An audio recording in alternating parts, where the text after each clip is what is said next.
دنیا کی مثال سانپ کی سی ہے کہ چھونے میں نہایت نرم ہے مگر منہ میں قاتل و مہلک زہر لیے ہوئے ہے۔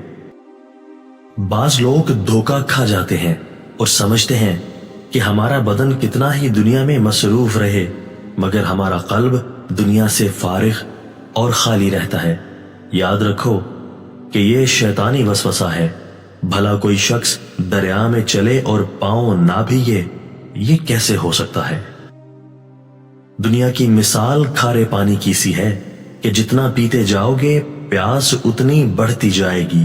بھلا جو چیز ایک دن تم سے چھوٹ جانے والی ہے اس میں مصروف ہونا اگر اپنے رنج کا سامان کرنا نہیں تو اور کیا ہے؟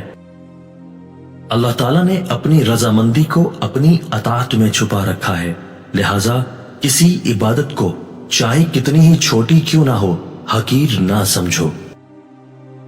جو شخص اپنے آپ کو قابل عظمت سمجھے ہوئے ہو تو گویا وہ اپنی اصلیت سے ناواقف اور خاتمہ کے اندیشہ سے بے خوف ہے۔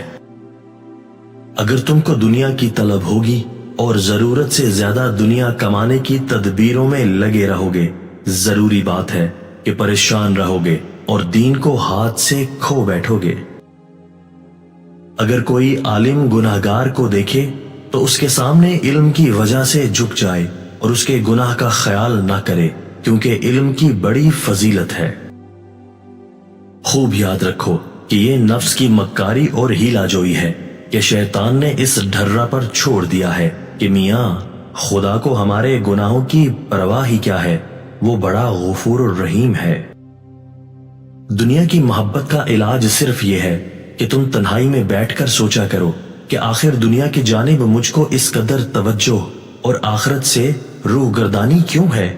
اگر خلوت میں فکر کرو گے تو سمجھ میں آ جائے گا کہ سوائے جہالت اور غفلت کے کوئی وجہ نہیں ہے۔ قوت عقل میں اگر اعتدال ہوتا ہے تو انسان مدبر و منتظم اور ذکی و سمجھدار ہوتا ہے۔ اگر تم نفس کے پابند ہو گئے اور خواہشات و تعلقات میں جکڑے گئے ہو تو یاد رکھو کہ ہر قسم کی ذلت و رسوائی تمہیں اٹھانی پڑے گی۔ شہوت کی حالت اعتدال کا نام پارسائی ہے۔ نامردانگی صرف اس وقت پیدا ہوتی ہے جب شہوت اپنی حد اعتدال سے بڑھ جائے۔ پارسائی اللہ پاک کو پسند ہے۔ اس سے جو خصائل پیدا ہوتے ہیں وہ سخاوت، حیا، صبر اور قناعت ہیں۔ دنیا کی محبت اور ایسی بلا ہے کہ جس سے شاذ و نادر ہی کوئی شخص محفوظ ہوگا، حالانکہ یہی تمام گناہوں کی جڑ ہے۔